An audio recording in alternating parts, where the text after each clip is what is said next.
Umiinit na talaga ang ulo ko ng mga oras na yon. Paikot-ikot na lang kasi kami sa gubat. Pakiramdam ko, pinaglalaroan na kami. Hindi ko alam kung anong masamang elemento o kapre ang nanliligaw sa amin ni Grace. Pero lingid sa kaalaman namin, ang simpleng pagkaligaw pa lang ito ang magtutulak sa amin sa pinakadelikado at pinaka nakakatakot na karanasan ng aming buhay. Magandang araw po sa inyo, Sir Blair. Matagal na po akong listener ng inyong YouTube channel. Ngayon lang po ako naglakas ng loob na magpadala ng sulat dahil gusto ko pong ibahagi din ang naging karanasan namin ng asawa kong si Grace. Sino ba ang mag-aakalang ang pagtulong namin sa isang batang may sakit at kawawa ay magiging mitya ng aming buhay? Akala namin ay ginampanan lang namin ang aming mga tungkulin. Pero yun pala ang gagamitin ng mga kalaban para mabitag kami sa isang lugar na parang impyerno. Ibabahagi ko po sa inyo, Sir Blair, kung paano kami lumaban bilang mga antingero at kung paano namin sila napuksa gamit ang iba't ibang sandata at isang makapangyarihang medalyon. Hindi rin namin ito kakayanin kung wala ang mga bagong kaibigang nakilala namin doon na tumulong para mapatumba ang sindikato ng mga aswang. Ako nga po pala si Donald. At ito ang aming kwento. Grace, yung totoo. Pang-anim na likunan natin to. Sigurado ka bang hindi tayo paikot-ikot lang dito? Ang totoo niyan, hindi ko talaga alam kung tama pa ba itong nililikuan natin. Mukhang naliligaw na yata tayo, Donald. Anak nang, sabi ko na nga be. Napansin ko na kanina pa talaga tayo pabalik-balik. Pakiramdam ko talaga inililigaw tayo ng engkanto. Sige, mabuti pa. Hubarin na muna natin ang mga damit natin at baligtarin. Puro ka naman biro Naliligaw na nga tayo, gumaganyan-ganyan ka pa. Bakit ba kasi tayo naligaw? Di ba sinulat mo naman yung address na ibinigay sa'yo? Nadala mo ba yung papel? Donald, parang hindi yata. Kanina ko pa kinakalkal tong bag ko Sumasakit na nga ang daliri ko pero wala talaga yung papel, hindi ko makita. Mukhang naiwan ko yata dun sa altar. Ay nako, kuminamalas ka nga naman Yan ang nga ba ang sinasabi ko Ay nako, masyado ka nang ulyanin itong mga nakaraang araw Hindi ka naman ganyan dati Nitong isang buwan pa kita napapansin. Ano ba nangyayari sa'yo? May sakit ka ba Wala, ano ka ba? Ayos lang ako. Wala akong sakit. Masyado lang siguro ako madaming iniisip. Kaya nagiging makakalimutin. Pasensya na. Tao lang. Ay nako. Paano na ngayon yan? Baka naman hindi na natin abutang buhay yung bata. Sayang naman ang pagod natin kung huli na tayo. Kaya bilisan na natin. Delikado na talaga ang lagay ng bata. Maaaring mamayang gabi, baka mamatay na siya. Isipin mo, 10 araw na siyang nakaratay, di ba? Tapos, sabi ng mga magulang, kinukulam daw ang biktima. Kapag nalaman namang kukulam na parating tayo, sigurado akong papatayin niya ng bata bago pa tayo makarating doon. Paano nga? Kanina pa tayo paikot-ikot dito. Basta, ituloy mo lang ang pagmamaneho. Pag may nadaanan tayong tao o kahit na anong bahay dyan, ihinto mo, magtatanong tayo. O sige, pero sasabihin ko sa'yo, Grace kanina pa talaga ako kinakabahan sa lugar na to. Iba ang pakiramdam ko. Parang kanina pa may nakatingin sa atin. Sos, bakit? Natatakot ka ba? Kung sakaling may nakatingin nga at nagbabantay sa kilos natin? Hindi naman. Pero yun nga, kinakabahan ako. Kalaki-laki ng katawan mo, nerbiyoso ka? Ay nako, kung sakali man na meron, hindi tayo ang dapat nakabahan kundi siya. Siya ang malas.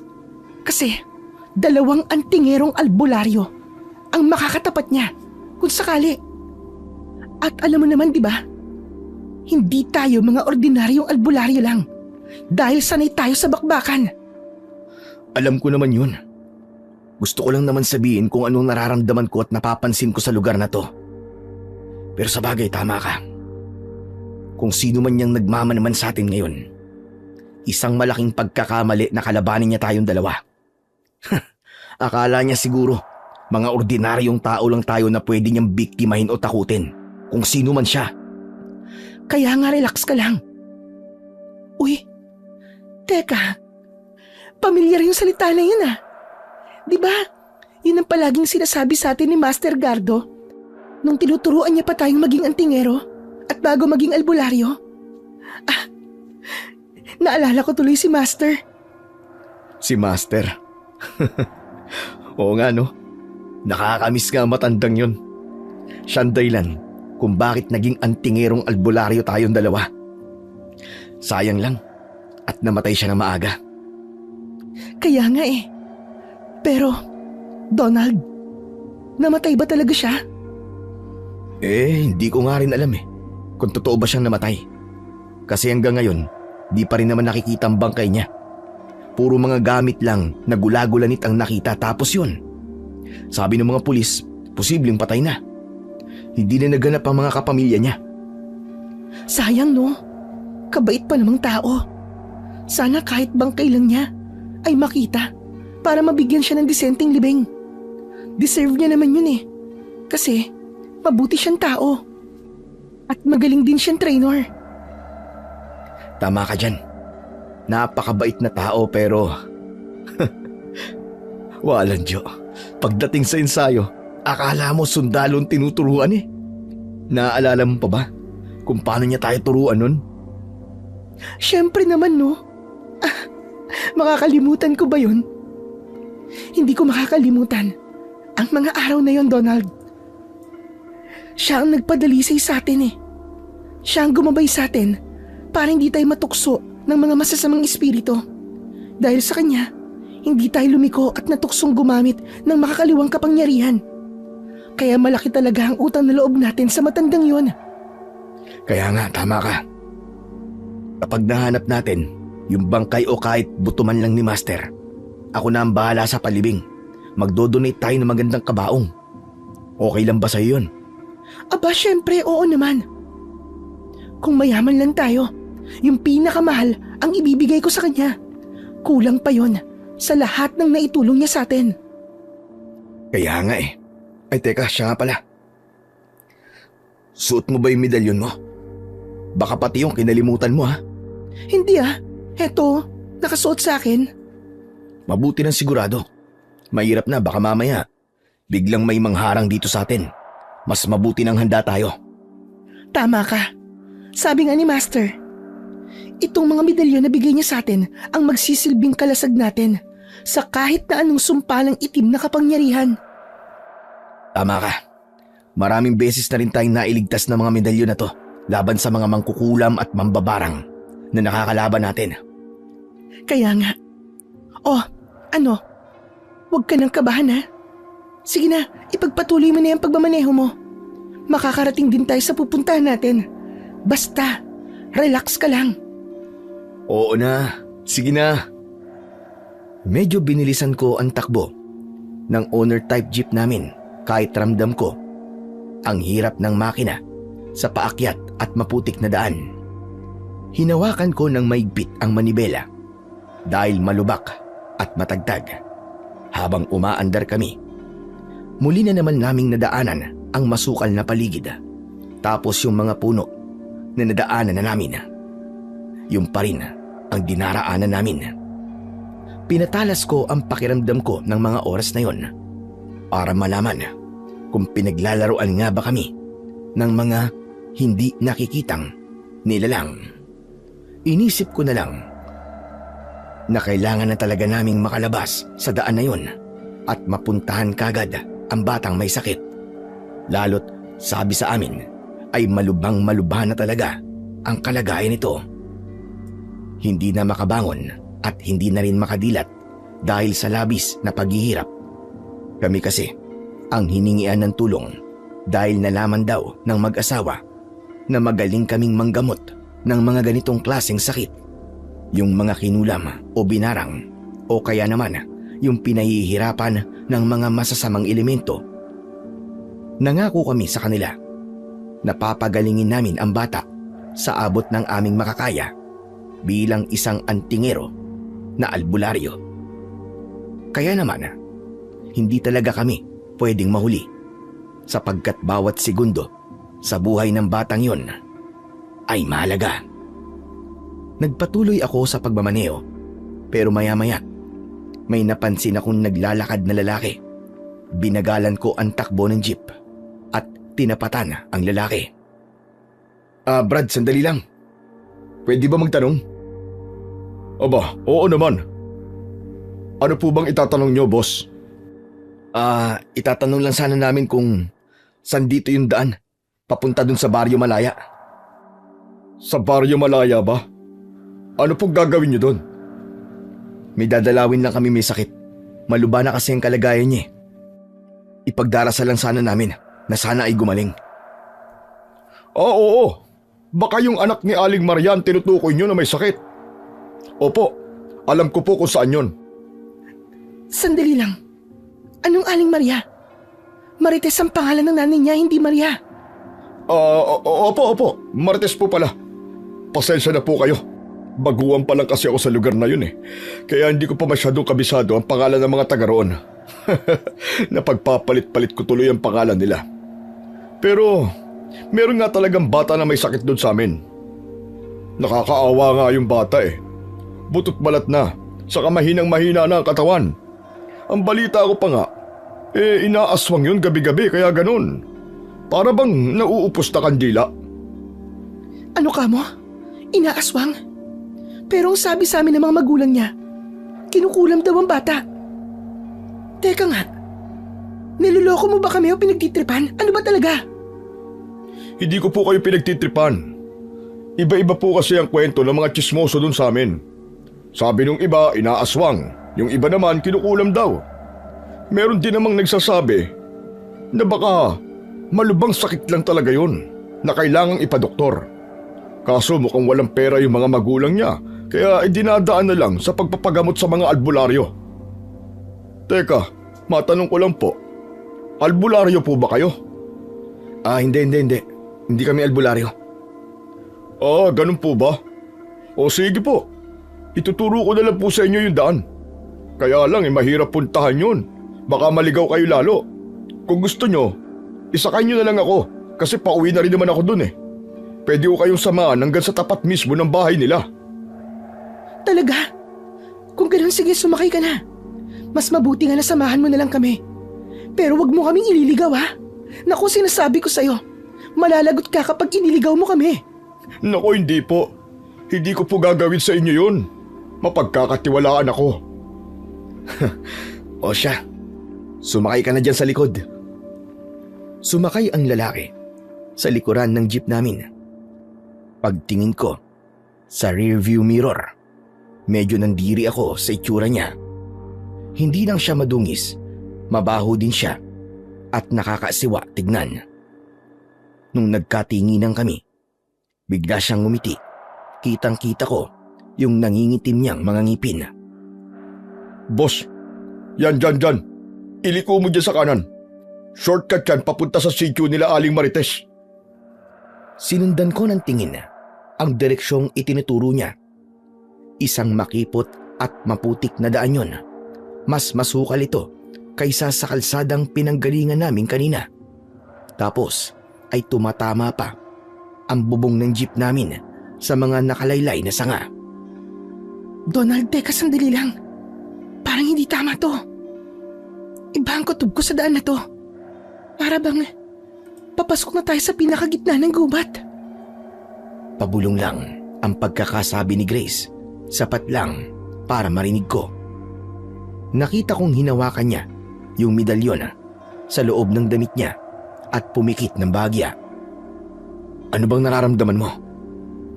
Umiinit ang medalyon ko. Humahapdi din ang balat ko. Para bang nagbababala siya na huwag tayong pumasok sa daan na yan. Muli kong nilingon ang asawa ko. Nakita ko na balisa siya at di mapakali. Panay ang tingin niya sa lalaking isinakay namin. Para mapanatag naman ang asawa ko. Tinanong ko ang lalaki.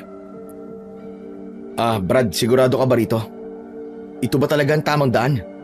Bakit parang papasok na to sa gitna ng gubat? Opo. Sigurado po ako na yan po ang tamang daan. Yung main road po kasi, gumuho ang tulay kaya walang madadaanan doon. Kaya dito ko po kayo pinaliko. Bakit to? May problema po ba? Wala naman. Pero siguraduhin mong tama to Opo. Huwag ko kayo mag-alala. Basta po ipagpatuloy niyo lang po ang pagmamaneho. Malapit na po tayo. Diretso lang po kayo dyan, tapos makikita nyo na may mga kabahayan na maya-maya lang. Tinanguan ko yung lalaki at sinunod ko ang sinabi niya. Tumuloy kami sa daan. Medyo mahirap talaga at kumakaldag talaga yung jeep sa baku-bakong daan. Ngunit ilang minuto lang ang lumipas. Unti-unti na ring umayos ng kaunti ang kalsada at may nakita na nga kami na mga kabahayan. Tulad ng sabi niya, ito na raw ang Baryo Malaya. Pagdating sa isang kanto, pinahinto niya ang sasakyan sa tapat ng isang maliit na kubo. Agad na bumaba yung lalaki paghinto ko. Hindi man lang siya nagpasalamat o nagpaalam ng maayos. Diretso lang siyang pumasok sa loob ng kubo na para bang bahay niya yon o kaya naman ay kabisadong-kabisado niya ang mga tao roon. Pinatay ko ang makina ng aking owner type jeep at nagkatinginan muna kami ng asawa kong si Grace. Maya-maya pa ay may lumabas na babae mula sa kubo. Mukhang pagod ang itsura nito at magulo ang buhok. Para bang galing sa mahabang pagpupuyat. Nakatingin lang siya sa amin. Pagbaba namin ni Grace, pinagmasdan ko ang lugar. Napakatahimik ng baryo at parang walang katao-tao. Naglakad na kami palapit doon sa babae para kumpirmahin kung ito na ba talaga ang bahay ni na Marites at nung batang may sakit. Pero bago pa kami makalapit, lumabas ulit ng bahay yung lalaki at hinarap kami. Nandito na po tayo. Siya nga po pala si Aling Lina. Siya po yung tiyahin ng batang may sakit. Wala daw po si Aling Marites Nagpunta raw po sila sa bayan para mamili ng mga gamit nila.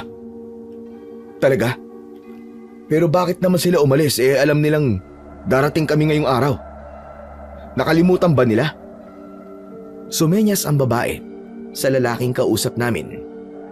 Hindi ko maintindihan kung ano ang nais niyang ipahiwatig dahil puro sign language lang ang kanyang ginagawa, imbis na magsalita.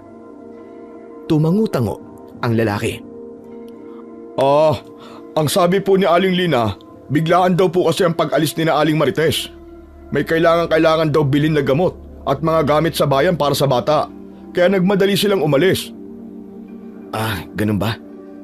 Paano namin gagamutin ang anak nila kung wala sila dito? Paano kung magkaproblema at sabihin nilang wala silang paintulot? Mahirap yun. Hihintayin ba namin sila? Anong oras ba sila darating? Ibinili naman daw kayo dito sa kapatid ni Aling Marites. Siya muna magbabantay sa inyo habang wala pa yung mag-asawa. Pasensya na rin po pala kayo. Hindi po talaga kasi siya nakapagsasalita. Pipi po si Aling Lina mula pa nung bata pa siya. Ganun ba? O sige, ayos lang. Ang importante ay makita namin yung bata. Nasaan ba siya? Nasa loob po. Nakahiga. Kanina pa nga raw po hindi mapakali at parang laging may itinuturo sa kisame. Tara na po sa loob. Tuloy daw po kayo para makita niyo siya. O sige. Siya nga pala. Ano bang pangalan mo, Brad? Ako si Caleb. Caleb, salamat Mabuti pa samahan mo muna kami dito para naman maintindihan namin ang mga sasabihin ni Aling Lina. Okay lang ba yun sa'yo? Baka nakakaabala kami. Ang totoo po niyan may gagawin pa po ako Pero sige po, sasamahan ko na lang po kayo. Ayos. Salamat ulit ha. Teka, at kukunin ko lang yung mga gamit namin sa loob ng sasakyan. Kinuha ko yung itim na bag sa likod ng jeep. Yung laging bitbit namin kapag dumadayo kami para manggamot. Mabigat ito dahil puno ng mga bote ng langis na hinaluan ng iba't ibang ugat at mga dahon. Narito rin ang mga gamit namin na pangtawas at pampausok na ginagamit ni Grace kapag kailangang magtaboy ng masamang espiritu. Samantala, pagpasok namin sa loob, nakita ko si Caleb na nakatayo lang sa gilid. Tumango si Aling Lina. Sabi ni Caleb ay sundan na lang namin ang babae. Pumasok kami sa isang silid. Pagkakita ko sa bata, natulala ako ng matagal. Napahawak din ako sa aking dibdib. Bigla akong nakaramdam ng matinding awa. Nakahiga siya sa isang manipis na banig at kung hindi mo titignan ng mabuti ang bahagyang pagtaas baba ng dibdib niya, aakalain mong bangkay na siya. Sobrang payat niya. Literal na butot balat na talaga. Nakalubog ang mga mata niya na parabang dalawang itim na butas sa muka at ang balat niya ay parang tuyong balat na kahoy. Kitang-kita na ang bawat dugtong ng mga buto niya sa balat at ganun din sa bandang tuhod. Grabe! Anong nangyari? Bakit ganito ang itsura niya? Lumingon ako sa babaeng nakabantay sa bata. Sumenyas ito habang nakatingin kay Caleb. Sabi ni Aling Lina, wala naman daw silang nakikitang sakit ng bata nung una. Pero habang tumatagal, natutuyo ang bata. Halos 2 linggo nga lang daw ganyan na kagad ang itsura niya. Tulad ng sabi ko po kanina, naniniwala sila na baka raw may nanghihigop sa laman niya gabi-gabi habang tulog. Ano ka mo nanghihigop? Yun ang dahilan kung bakit siya naging butot balat. Grace, kaya mo bang makita kung ano ang tunay na dahilan kung bakit siya nagkaganito? Kaya siguro. Susubukan ko siyang tawasin para malaman natin kung ano nangyayari sa kanya. Grabe, nakakaawa talaga ang bata. Boss, sabi pa ni Aling Lina, kaya daw nila nasabi ang ganun ay dahil tuwing gabi nakakarinig daw sila ng mga kalmot sa bubong. Yung bang parang kuko na ikinakaskas sa yero, tapos minsan pa daw ay may nakita silang isang nilalang sa labas ng bahay nila. Nakalutang daw po, saka mapupula ang mga mata. Sige, salamat sa impormasyon niyang Caleb, Aling Lina. Pero mamaya po ay makikita natin kung ano nga ba talaga ang tunay na dahilan. Huwag po kayong mag-alala.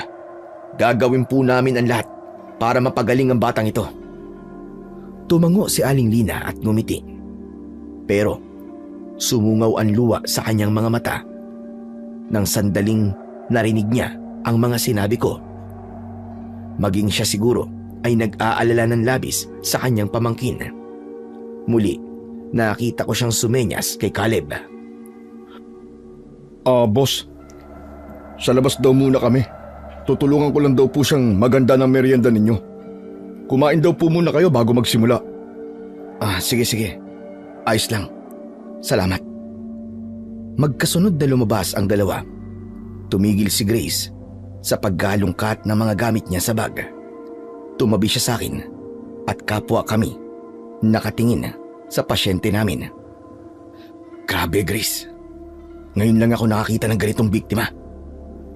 Parang hindi na bata yung itsura eh. Literal na kalansay na lang na binalutan ng balat. Kaya nga ang lupit naman na may gawa nito sa kanya. Hindi na naawa. Mukhang balak talagang ubusin mula laman hanggang puto. Donald, nahihirapan ako. Ang bigat na makitang nahihirapan ng ganito ang bata. Kaya ba natin siyang gamutin? Grace, kumalma ka lang. Huwag kang panghinaan ng loob. Susubukan natin at kakayanin natin, okay? Sigurado ka? Alam mo, madami na tayong ginamot, pero ito na yata ang pinakamalala sa lahat. Kawawa naman. Walang malay ang batang to tapos ganito ang ginawa sa kanya. Pakiramdam ko, Hindi lang isang tao o isang nilalang ang may gawa nito. Parang buong puwersa ng kadiliman ang nakadagan sa kanya. Alam ko ang nararamdaman mo, Grace. Kaya nga mas kailangan nating maging matatag. Lakasan natin ang loob natin para magamot ang batang to. Sige na, ihanda na natin ang mga gamit, yung tawas, yung pampausok at mga langis, para dire-diretso na tayo mamaya. Sige, pero mukhang mapapalaban talaga tayo dito. Mapalaban man o hindi, huwag kang matakot. Nandito naman ako eh. Akong bahala. Relax ka lang. Sakto namang pagkatapos naming mag-usap ng asawa ko, bumukas ang pinto ng silid. Pumasok si Caleb na may dalang maliit na tray kung saan nakapatong ang isang pitsil na may lamang kulay dilaw na juice at 2 basong plastik. Kasunod niya si Aling Lina na bitbit naman ang isang plato ng tinapay. May kakaibang amoy ang juice, para bang pinaghalong kalamansi at kung anong damo na hindi pamilyar sa akin. Eto po, pasensya na kayo at medyo natagalan ha. Namitas pa po kasi ako ng kalamansi eh. Sige lang, salamat Caleb. Wala pong anuman. O sige po, magmerienda na po kayo. Iniabot niya sa akin ang isang baso at sinalinan ito ng juice mula sa pitsela. Napatingin ako sa aking asawa na tila biglang naasiwa sa pagkuha ng pagkain. Palipat-lipat ang tingin niya sa tinapay at sa bata. Marahil ay hindi na naman niya maatim ang magmerienda dahil sa kanyang nakikita. Grace, relax. Juice lang to. Sige na, uminom ka na at kumain ng tinapay. Alam ko naman pagod ka sa biyahe at sa kakaikot natin kanina. Sige na. Mas okay na may laman ng tiyan natin bago tayo magsimula. Sige. Kinuha ni Grace ang baso. Agad naman itong sinalina ng juice ni Caleb. Sabay kaming nagmerienda. Masarap ang juice. Manamis-namis na may konting pait. Medyo malamig din ang tubig at sabi ni Caleb, galing daw ito sa tapayan. Isang imbakan ng tubig na gawa sa luwad o putik. Samantala, nang maubos ko ang juice, agad akong nakaramdam ng ginawa. Masarap po ba? Espesyal po ang timpla ni Aling Lina dyan eh. Oo, masarap. May kakaibang tamis, anghang at pait. Teka, ano ba sangkap nitong juice na to? Kakaiba eh, pero masarap. Lumingon si Aling Lina kay Caleb at mabilis na sumenyas gamit ang kanyang mga kamay. Sabi po ni Aling Lina, sikretong sangkap daw po eh. Hindi daw po pwedeng sabihin. Pero kung mapapagaling daw po ninyo ang pamangkin niya, ibibigay daw po niya sa inyo ang mga recipe. Ganun ba? O sige. Hayaan niyo po, Aling Lina. Pagagalingin ko po ang pamangkin niyo. Grace, okay ka na ba? Tara, mag-umpisa na tayo. O sige, umpisahan na natin. Sandali lang po. Pinapatanong po ni Aling Lina kung ayos lang daw po na lalabas na lang muna kami para hindi kayo maabala sa ritual at panggagamot nyo. Pero kung may kailangan daw po kayo, tawagin nyo lang daw po kami sa labas. Huwag daw po kayo mahihiya. Sige, kami nang bahala rito. Tumango si Caleb, sabay tingin kay Aling Lina. Sabay silang naglakad palabas ng pinto.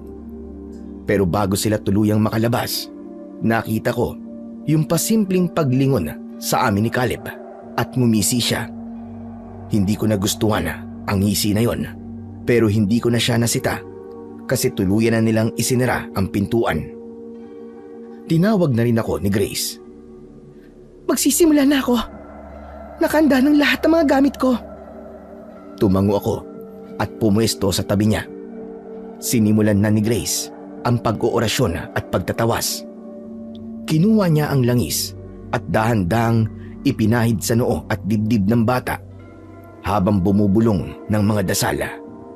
Pero habang ginagawa niya ito, napansin kong kumunot ang noo ng asawa ko. Huminto siya sandali at hinawakan ang pulso ng bata. Pagkatapos ay itinaas niya ang talukap ng mga mata nito. Donald, sandali. Patay na to. Anong sinasabi mo? Patay na? Kung ganun, nauli na tayo? Hindi. Tignan mo ang tawas. Walang kaluluwang katawang to. Patay na siya.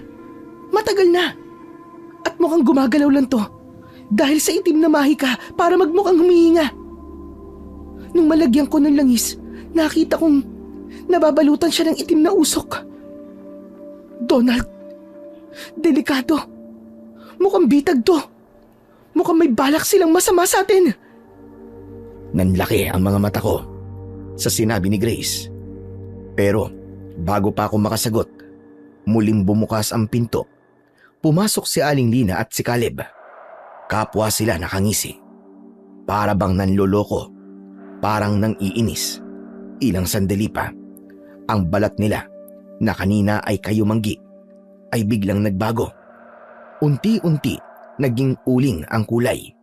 Maitim na maitim. Kasabay nito, ang kanilang maiitim na buhok ay mabilis na namuti. Nanlilisik din ang kanilang mga mata. Doon ko naintindihan na hindi sila ordinaryong tao.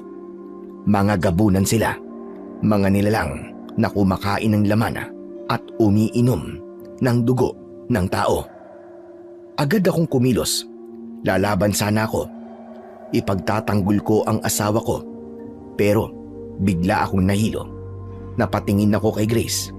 Namumutla din siya at nakahawak sa kanyang ulo. Donald! Yung juice! May hinalo sila! Hindi niya na natapos ang sasabihin niya. Tuluyan nang bumigay ang mga tuhod niya at bumagsak siya sa sahig. Walang malay. Sinubukan kong sumigaw at tumayo para tulungan siya, pero hindi ko na maigalaw ang mga binti ko maliban sa mga mata ko. Sa wakas, may nabitag na naman tayo. Akala ko pa naman ay matatalino ang mga to. Pero mahina pala. Mga pulpol. Masyadong naging kampante dahil lang sa awa sa bata. Siya nga po pala. Salamat, Aling Lina. Mahusay kang umarte. Hayaan mo, yung perang kikitain ko sa kanila, bibigyan kita. Tumawa ng mahina si Caleb. Yung tawang nakakainis at nakakapanginig ng laman. Napatingin ako sa babaeng kausap niya. Nagsalita ito at sumagot. Hindi pala talaga siya isang pipi. At ilang sandali pa ay tuluyan ang nagdilim ang paningin ko. Hanggang sa nawalan na ako ng malay. Nagising ako na para bang binibiyak ang ulo ko sa sobrang sakit. Nang idilat ko ang mga mata ko, madilim ang paligid at tanging mga sululang na nakasabit sa mga poste ang nagbibigay ng liwanag. Pinilit kong bumangon at doon ko nakitang nasa loob kami ng isang selda na gawa sa matitigas na kahoy. Sa tabi ko, nakita ko si Grace na unti-unti na ring nagigising. Grace, asawa ko, ayos ka lang ba? Hindi. Sobrang sakit ng ulo ko, Donald. Ano ba nangyari? Nasaan tayo? Bakit ganito ang amoy dito? Ang baho! Sa sandaling ito ay nagmasid ako sa paligid. Madilim na, pero base sa nakikita ko, napaliligiran kami ng mga matatayog na puno. Nasa gitna kami ng gubat. Doon ko din napansin na may iba pang kulungan bukod sa kinaroroonan namin. May iba pang tao na nakakulong. Diyos ko! Bakit ganito ang lugar na to? Bakit tayo nakakulong? Teka, ang medalyon ko, Donald, nawawala! Pagkarinig ko nun, ay kinapkap ko din ang sarili kong dibdib. Wala na rin ang suot kong kwintas. Wala din yung bag namin at mga gamit sa panggagamot. Anak ng putya! Wala na rin ang medalyon ko. Anong gagawin natin ngayon, Donald? Hindi basta-basta yung nakita natin kanina. Si Caleb at si Aling Lina, mga aswang sila. At hindi lang sila basta mga aswang. Mga gabunan pa. Mga malalakas na uri ng aswang. Ngayon wala sa atin ang mga medalyon natin.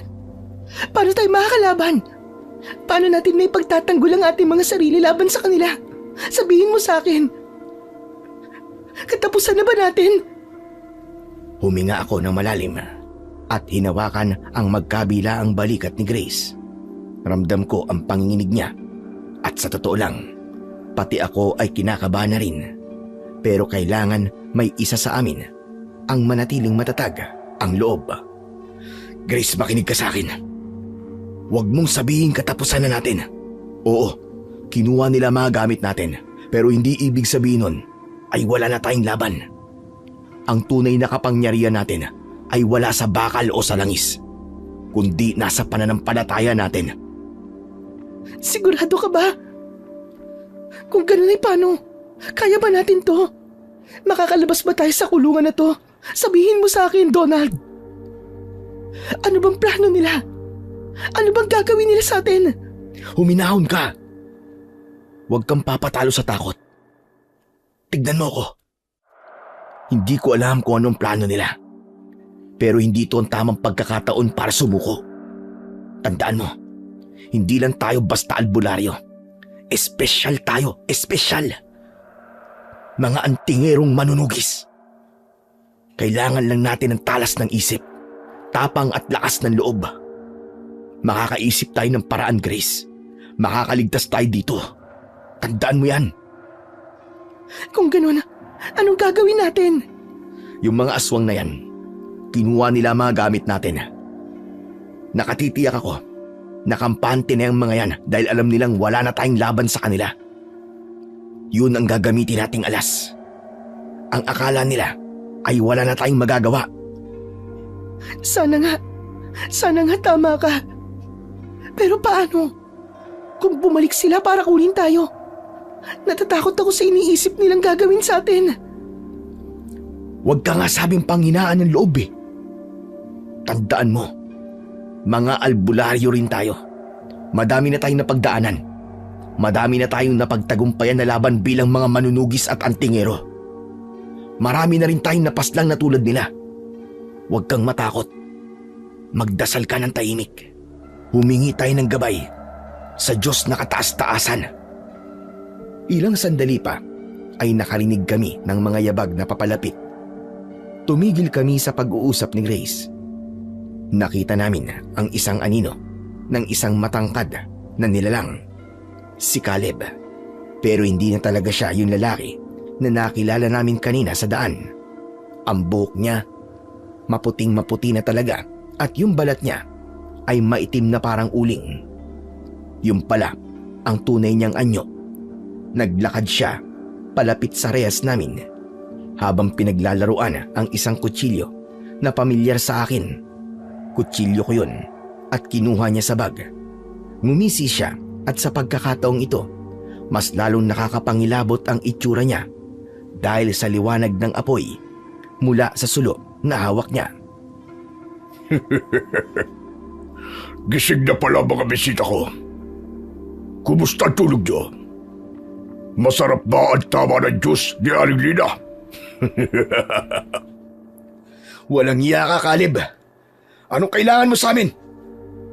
Caleb ba talagang pangalan mong demonyo ka? Pangalan? Hindi na mahalaga yun. Ang mahalaga ngayon, yung pakinabang niyo sa amin. Masyadong malungkot dito sa gubat. Gusto lang namin maging masaya. Anong sinasabi mo? Ano ba talagang balak nyo? Malalaman niyo rin maya-maya. Pero huwag kayo mag-alala. Hindi naman namin kayo papatayin kagad. Magpahinga muna kayong dalawa. Dahil hindi pa naman kayo maisasalang, ang sabi ni Pinuno. Tumalikod na siya at humarap sa ibang mga bilanggo na nagsimulang magsisisigaw at magmakaawa. Ang ingay sa lugar na yon ay puno ng takot habang kami ni Grace ay nakatitig kay Caleb. Sumenya si Caleb sa dalawang lalaking kasing itim din ng balat niya na biglang lumitaw mula sa madilim na bahagi. Itinuro ni Caleb ang kabilang kulungan kung nasaan ang dalawang lalaki na kanina pa nanginginig sa labis na takot. Yan! Yan dalawang yan ang kunin nyo. Ianda nyo na sila kasi maya-maya lang ay darating na ang mga VIP. Binuksan ng mga kasama niya ang rehas. Hindi na nakapalag ang dalawang lalaki dahil malalakas ang mga aswang na yon, at sa tuwing susubukan ng dalawa na lumaban, nag-iiba ng anyo ang dalawang lalaki. Nagiging mabangis ang kanilang muka. Sadyang ipinapakita nila ang kanilang mga matatalas na pangil. Dahil sa takot, hindi na nagawang kumilos ng dalawa. Agad nilang tinalian ang kamay at paa ng mga biyag gamit ang makapal at matibay na baging. Nagmakaawa ang dalawang biyag pero parang wala silang naririnig.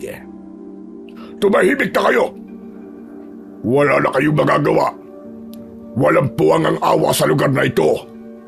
Kung gusto nyo makauwi sa mga pamilya nyo at mabuhay, maging malakas kayo. Sige na! Dalhin nyo na yan sa gitna! Pagkatapos silang talian, kinaladkad nila ang dalawang biyag.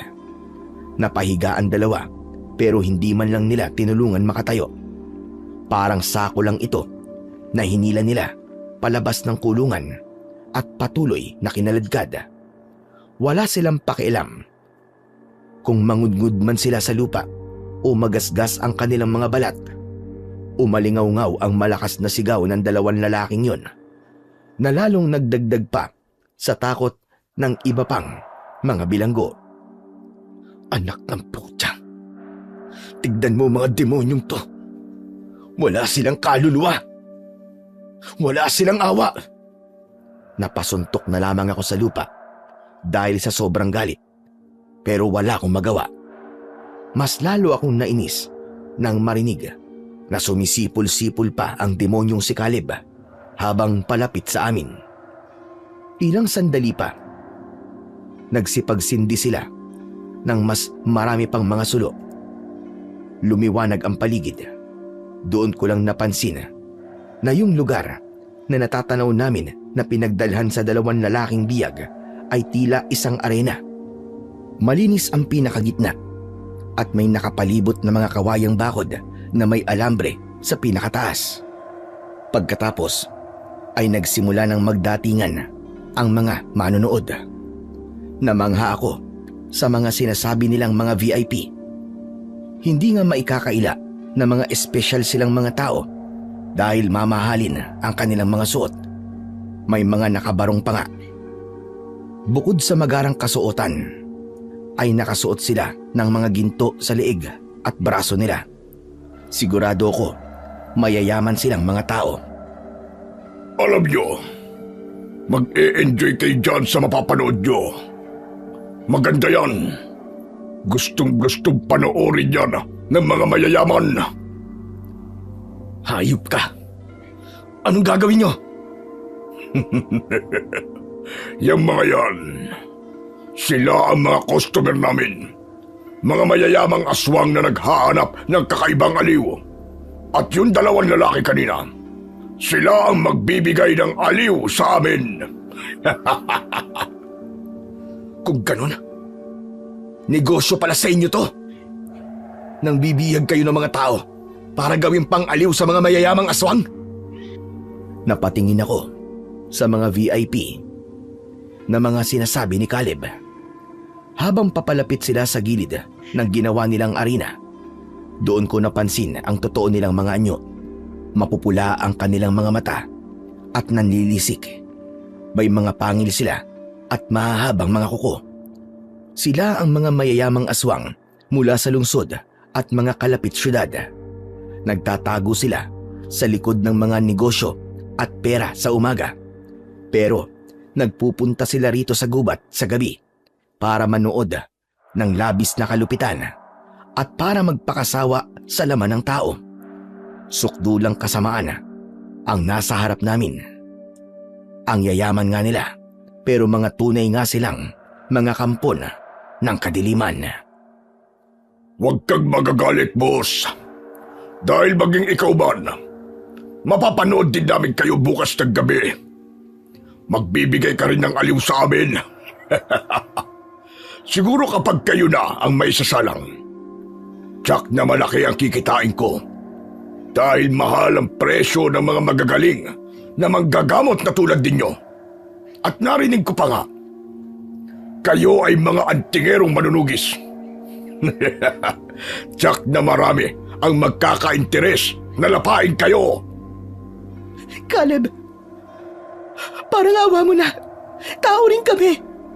May pamilya rin kami naghihintay sa amin. Bakit kailangan umabot sa ganito? Hindi na ako tinatabla ng ganyang klaseng pakiusap. Sa mga tulad namin, walang puwang ang awa. Dahil kami ang mga nilang na naniniwala na sa mundong ito, dalawa lang ang klase ng nilalang. Yung kumakain at ang kinakain. At ngayong gabi, malinaw kung nasaan kayo. Ilang sandali pa, tumahimik ang buong paligid nang umakyat sa mataas na entablado ang isang lalaki. Nakikita niyo ba yun? Siya si Pinuno. Siya ang leader namin. Nagsalita sa harap ang lider, sa harap ng mga manonood. Binati niya ang lahat. Agad na nagpalakpakan ang mga VIP. Sinabi ng lider ang mga patakaran ng laro. Nanlaki ang mga mata ko nang maintindihan ang plano nila. Gagawin nila kaming parang mga panabong na manok. Nagustuhan mo ba, boss? Sabi ko naman sa'yo, di ba? Masaya ang palaro namin. Pero huwag ka mag-alala. May konsiderasyon naman kami. Kung sino matira sa loob ng itinakdang oras, bibigyan namin kayo ng pagkakataong mabuhay. Mga hayop kayo. Wala na kayo sa katinuan. Hindi pinansin ni Caleb ang sinabi ko. Basta na lang siya humagalpak ng tawa bago sumenyas sa kanyang mga kasama. Agad nilang kinalagan ng tali ang dalawang lalaking biyag. Tapos ay naghagis ng iba't ibang sandata ang mga aswang sa loob ng arena. Mga itak, palakol, kawayan at iba pa. Mula sa gilid ng arena, kitang-kita namin ang bangis ng unang bugso ng labanan. Pagpasok pa lang ng 3 aswang, agad sumugod ang isa sa kanila. Mabilis na dumampot ng palakol ang unang lalaki at iwinasiwas ito ng buong lakas. Pero maliksi ang kalaban. Mabilis itong umilag at marahas na sinunggaban ang lalaki sa balikat. Naghiyawan sa tuwa ang mga VIP habang naririnig ang tunog ng mga napupunit na laman. Sumubok namang rumisponde ang pangalawang lalaki. Pinulot niya ang isang itak at buong puwersang isinaksak sa aswang. Pero tumalbog lang ang patalim na tila tumama sa makapal na balat ng kalabaw. Sa isang malakas na hampas ng aswang, tumilapon ang kanyang armas. Hindi na siya nakabawi dahil agad siyang dinaluhong ng pangalawang kalaban. Naging kalunos-lunos ang sumunod na senaryo. Walang awang nilapa ng mga halimaw ang dalawang biyag sa gitna ng arena. Matapos ang ilang minuto, tila mga basurang kinaladkad ng mga tauhan ang gutay-gutay na bangkay palabas ng arena. Nakita niyo yun? Ganon ang laro dito. Hayop ka! Napaka-demonyo nyo, Caleb! Pakawalan mo ako dito! Papatayin ko kayong lahat! Hindi makatarungan ang ginagawa nyo! Katarungan? Meron naman! Hindi naman namin sasayangin ang mga laman at buto ng mga talunan. Bibigyan namin sila ng marangal na katapusan. Anong gagawin nyo? Lilinisin nila ang laman at saka iluluto. Gagawin niyang espesyal na putahe para sa ating mga bisita. Hindi! Mga hayop kayo! Hustisya ba ang tawag niyo doon? Mas lalo ninyong binaboy ang mga katawan nila! Hindi na nakayanang panoorin pa ni Grace ang mga pangyayari. Napayuko siya at nagsuka sa gilid ng aming selda. Nanginginig ang katawan niya at halos hindi na siya makahinga dahil sa sobrang pandidiri. Takot at awa. Hinawakan ko ang likod niya para alalayan siya, pero pati ako ay nakakaramdam ng pagbaligtad ng sikmura. Tinalikuran na kami ni Caleb at nakisali sa kumpol ng mga VIP at kapwa niya aswang. Ang sasaya nila, nagtatawanan, nagkakantsawan at nag-iinuman matapos makapanood ng karahasan. Parang may pista. Sobrang sigla ng paligid habang kaming mag-asawa at ang iba pang mga biyag ay unti-unti nang pinapatay ng takot. Donald, paano nila nagagawa yan? Paano nila nakakayanang magsaya sa kabila ng mga nangyayari? Yun ay dahil hindi sila mga tao, Grace. Mga demonyo sila.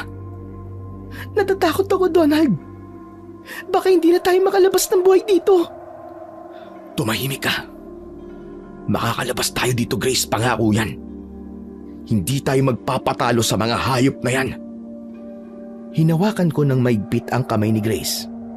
Ramdam ko ang panginginig niya. Pero pilit ko ring pinapatigas ang sarili ko. Maya-maya pa, tumayo uli ang lider sa gitna. Itinaas niya ang kanyang baso na may lamang pulang likido.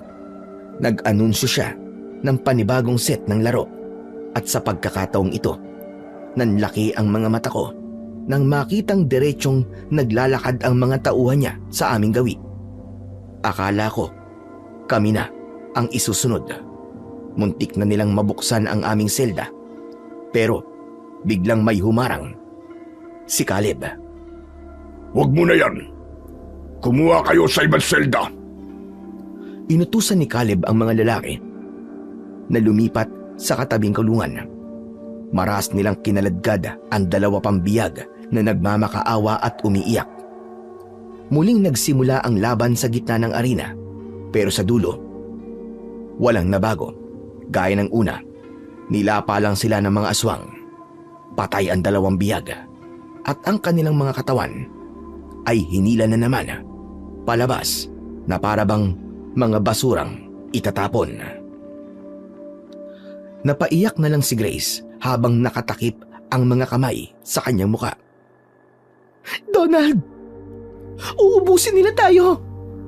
Isa-isa tayo mamamatay dito para lang sa katuwaan nila. Makinig ka, Grace. Habang pinapanood natin sila, pag-aralan mo kung paano gumalaw ang mga aswang na yan para may ideya na tayo kung paano sila lalabanan. Huwag kang panghinaan ng loob. Alalahanin mo, mga antingerong manunugis tayo. Tsaka mamamatay tayo dito kapag takot ang pinairal natin. Pero, kakayanin ba talaga natin? Basta't magkasama tayo, kakayanin natin, Grace. Kaya huwag kang bibitaw. Hindi tayo mamamatay ng ganun-ganun lang. Hinding-hindi ako papayag na matulad tayo sa kanila. Natapos ang unang gabi ng lagim. Mapalad kami dahil hindi kami ang huling isinalang sa arena bago itigil ang laro para sa pagpapahinga ng mga VIP. Samantala kinabukasan, nagising ako sa ingay ng mga tao sa paligid. Nakita kong naglalakad palapit sa amin si Caleb. May hawak siyang 2 plato. Oh, kain na. Magpakabusog kayo ha. Kasi kailangan nyo ang lakas para sa pangalawang gabi. Sasalang na kayo mamaya eh. Bigyan nyo kami ng magandang palabas ha. Inilapag niya ang plato at itinulak sa ilalim para pumasok ito sa aming selda. Pagkakita pa lang ni Grace sa kulay tsokolate at mamantika na karne, bigla siyang napatakip na bibig. Donald, alisin mo yan. Ayoko niyan. Alisin mo! Caleb, ilayo mo yan. Hindi namin kakainin yan. Alam namin kung ano yung pinapakain mo sa amin. Kakasabi ko lang, diba? Huwag kayo choosy. Kailangan nyo yan. Hindi pwedeng papatay-patay kayo sa labanan mamaya. dahil hindi magandang panoorin. Nababagot ang mga VIP kapag mabilis namamatay ang mga biyag. Gusto nila yung lumalaban. Kaya ubusin nyo yan. Pinulot ko ang 2 plato ng pagkain at bigla itong isinaboy sa mukha niya. Naningkit ang mga mata ni Caleb. Ramdam ko ang panggigigil niya habang dahan-dahang tumutulo ang mamantikang sarsa mula sa noo niya hanggang sa kanyang pisngi. Ang mga karning yon, alam naming karne yon ng mga naging biktima nila. Galit si Caleb pero hindi ako nagpasindak. Sinalubong ko ang nanlilisik niyang mga titig na walang kurap. Sabi ng hindi namin kakainin yan. Kahit mamatay pa kami sa gutom, hindi kami magiging hayop na katulad nyo. Kaya layas, umalis ka dito, hayop ka. Matapang ka talaga, boss. Pero akala mo ba makakatulong yung pagmamataas mo? Pagsisisihan mo to. Humanda ka talaga mamayang gabi. Padabog na pinunasan niya ang muka gamit ang kanyang braso at tumalikod. Narinig ko pa siyang nagmura habang papaalis. Nang mawala na siya sa paningin namin, doon bumagsak ang balikat ko. Humarap ako kay Grace. Ayos ka lang, mahal ko. Pasensya ka na. Donald, nahihilo ko. Ha? Bakit? Dahil ba sa gutom o sa pagod? Hindi. Hindi dahil doon. Sa sinabi niyang yon, agad na akong naghinala. Hinawakan ko ang kanyang pulso. Pinakiramdaman ko ang kanyang pintig at may napansin akong kakaiba. May 2 buhay na tumitibok. Grace, mahal ko. Sabihin mo nga sa akin na totoo. Kailan ang huling dalaw mo? Buntis ka ba? Hindi ako sigurado.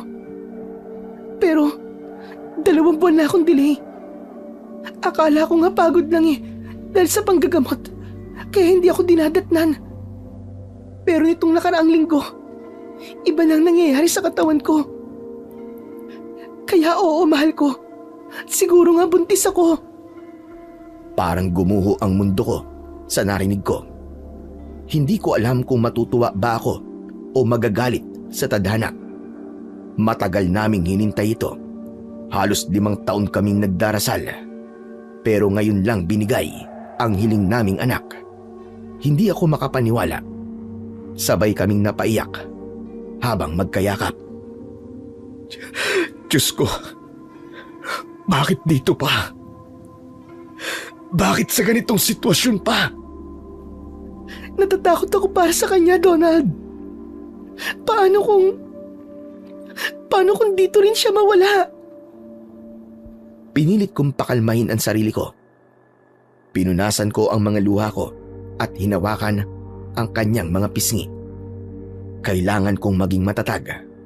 Kung dati ay para sa amin lang ang laban na ito, ngayon ay may mas malalim na kaming dahilan para mabuhay. Mahal ko, makinig ka sa akin. Huwag mong iisipin na hindi tayo makakaligtas. Ngayon, mas may dahilan na tayo para lumaban. Lalabas tayo dito ng buhay. Pangako ko sa inyong 2 yan. Kahit wala tayong sandata, kahit wala tayong anting-anting. Ang anak natin na magiging anting-anting nating 2. Hindi ako makakapayag na magiging pagkain lang tayo ng mga demonyo na yan. Lalaban tayo, Grace. Para sa pamilya natin. Niyakap ko ng maigpit si Grace. Naramdaman ko, sa init ng yakap na yon, ay muli siyang nabuhayan ng loob at nagkaroon ng konting pag-asa. Samantala, nung tanghali ay bumalik si Caleb na may dalang bagong rasyon. Laking pasasalamat ko nang makitang gulay at kanin ang ibinigay niya. Nakakain ng asawa ko kahit konti. Kailangan niya yon, hindi para sa sarili niya, kundi para sa batang nasa sinapupunan niya. Kahit matamlay siya at tila wala pa ring gana, Pinilit ko siyang pakainin. Kahit konti lang, mahal ko. Lunukin mo para magkalaman kahit papano sikmura mo. Hindi lang para sa'yo, kundi para sa anak natin. Dahan-dahan siyang sumubo. Pilit na nilalabanan ang pagbaligtad ng kanyang sikmura. Kailangan niya yon dahil hindi namin alam kung anong klase ng impyerno ang naghihintay sa amin mamaya sa loob ng arena. Kailangan namin ng lakas para makalaban. Mabilis na lumipas ang mga oras. Pagsapit ng gabi, muling nagkatipon-tipon ang mga VIP sa bulwagan. Nakaayos na naman ang arena at nakahanda na para sa mga labanang mangyayari. Huminga ako ng malalim, lalo na at alam kong dumating na ang oras ng aming laban. Hinawakan ko ang kamay ni Grace. Malamig ang palad niya, pero ramdam ko ang tibay ng loob niya. Binuksan nila ang selda namin. Hinila kami palabas at tinulak nila kami sa gitna ng arena. Dito ka lang sa likod ko, Grace. Huwag kang lalayo. Susundin natin ang plano.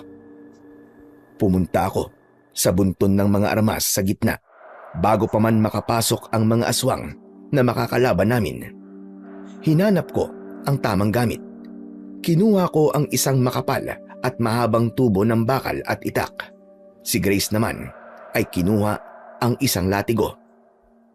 Maya-maya pa ay pumasok na ang makakalaban namin. 3 aswang na may mahahabang kuko at matutulis na pangil. Naglalaway sila sa gutom, pero natigilan ako nang makilala ang isa naming kalaban. Si Caleb.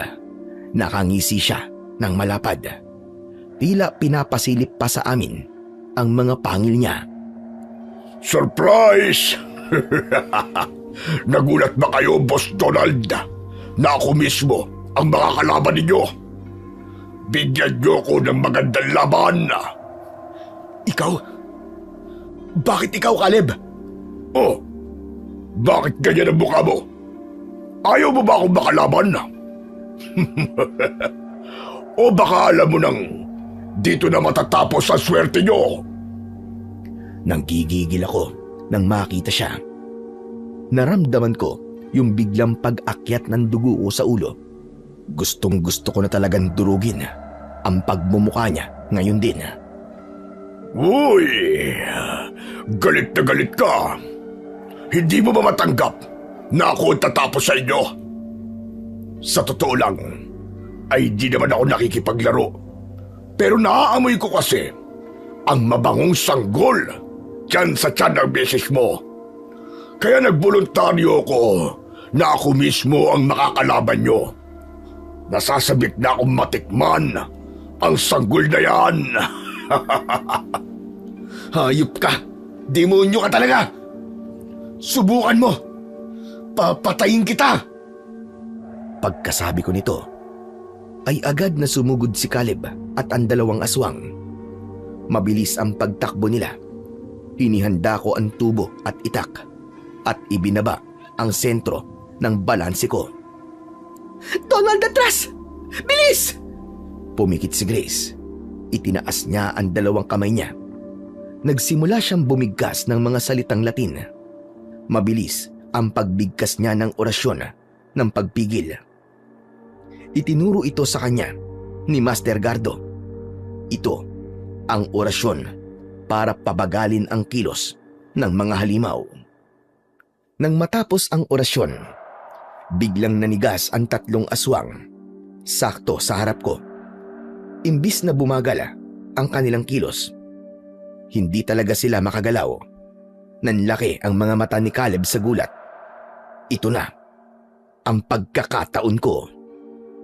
Lumapit ako sa pinakamalapit na aswang at sinaksak ko siya kagad ng itak. Sumirit ang itim na dugo sa kanyang tiyan. Ngunit alam kong hindi pa sapat yon. Kaya bumuelo ko at inihampas ko sa ulo niya ang tubo ng sobrang lakas. Nabasag ang bungo ng halimaw. Nabuwal ito at nangisay hanggang sa mamatay. Nagsigawan ang mga nanonood. Tila tuwang-tuwa sa magandang laban na kanilang nasasaksihan. Ilang sandali pa ay nawala na ang epekto ng orasyon. Nakagalaw na ulit ang halimaw na si Caleb at ang isa pang aswang. Galit na galit talaga si Caleb at halos manlisik na ang kanyang mga mata. Humarap ako sa kanya. Basang-basa ng dugo ng kasamahan niya ang muka at kamay ko. Mga hayop kayo! Anong klaseng kapangyarihan yun? Inalisan ko na kayo ng agimat. Paano nyo nagawa yun? Hindi lahat ng lakas at kapangyarihan ay nanggagaling sa agimat. Tandaan mo yan, Caleb. Yung inyo, nanggagaling sa kasakiman at kasamaan. Ang samin, nanggagaling sa pagnanasang mabuhay. Kaya humanda ka na. Dahil sa gabing ito, mananaig ang kapangyarihan namin laban sa'yo. Dahil kahit kailan, hindi kayang daigin ng dilim ang liwanag. Mamamatay ka na, Caleb! Mayabang ka! Pero sige, tignan natin kung agad saan naaabot ang salita mo na yan. Sige! Sugurin mo na! Sumugod ang pangalawang aswang. Sinalo ko ang atake nito gamit ang bakal. Subalit sa pagkakataong yun ay hindi ako naging maingat. Bumaon ang kuko ng halimaw sa braso ko. Napasigaw ako sa sakit. Pinilit kong itulak siya palayo sa akin. Paglayo niya, binitiwan ko ang tubo at namulot ako ng isa pang itak at itinaga ko ng buong lakasyon sa kanyang leg. Naputol ang ulo ng aswang at gumulong ito sa buhangin. Dalawa na ang patay. Si Caleb na lamang ang natitira. Humarap ako sa kanya. O ano? Naniniwala ka na ba, Caleb? Ngayon humanda ka na, diablong buwang ka. Dahil ikaw na ang isusunod ko. Manahimik ka! Ako ang tatapos sa'yo! Walang hiya ka! Puro ka daldal. Pero kanina ko pa nalaman na isa kang duwag. Nangangatog na nga ang mga tuhod mo at hindi mo may pagkakailayan sa akin. Hindi! Hindi totoo yan!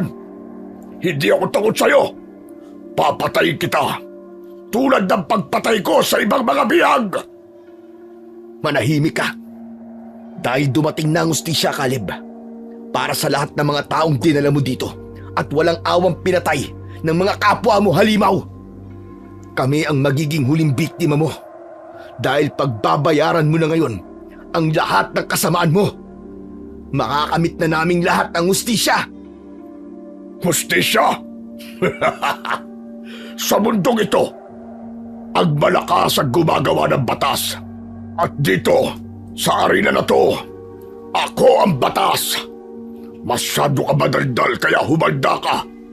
Uunahin kong putulin ang dila mo! Pagkasabi nito, ay mabilis at marahas na sumugod si Caleb.